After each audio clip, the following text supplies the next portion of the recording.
правно-формалното действие започна со барањето од моите адвокати за употребливоста на посебните истражни мерки од аспект заради тоа што тие се јавно објавени.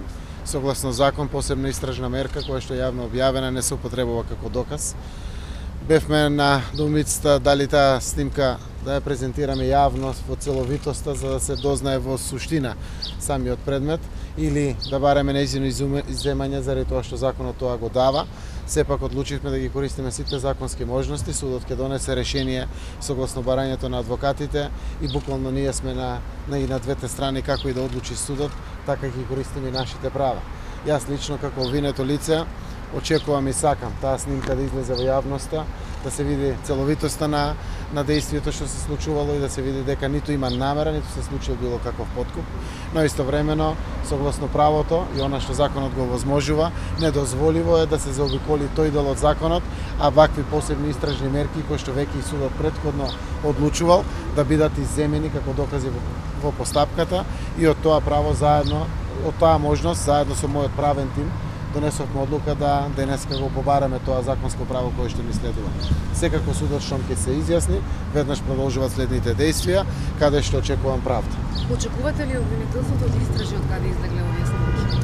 2,5 години обвинителството истражува од каде излегле овие снимки. Се знае по закон дека само една снимка постои, не може да постојат две, дека должен е јавниот обвинител и за нејзино чување, управување, процесуирање и понатаму, само јавниот обвинител и веднаш иста снимка се појавува на YouTube.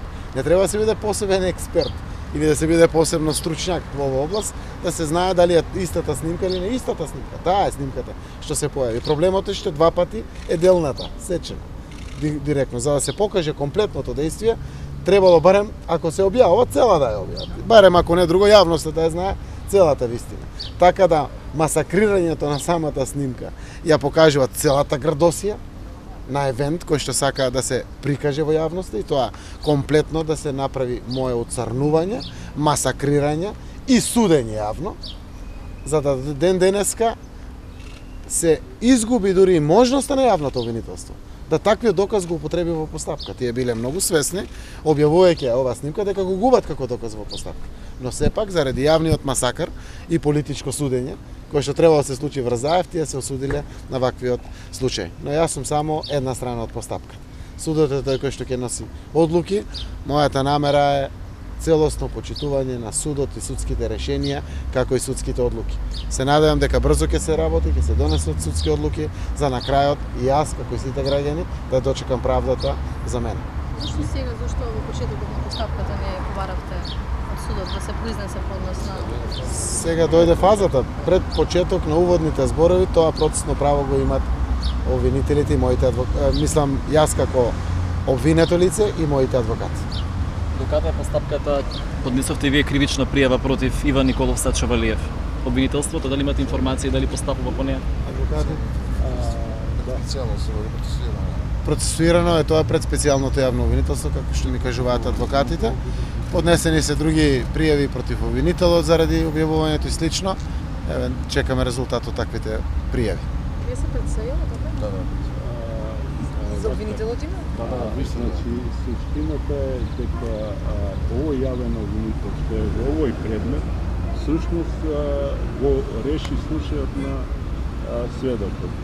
Значи, тој донесе одлука дека, иако е пуштено до друго јавно обвинителство, тој самиот донесе одлука дека овој сведок не потикнува. Значи, дека нема одредени кривични дела.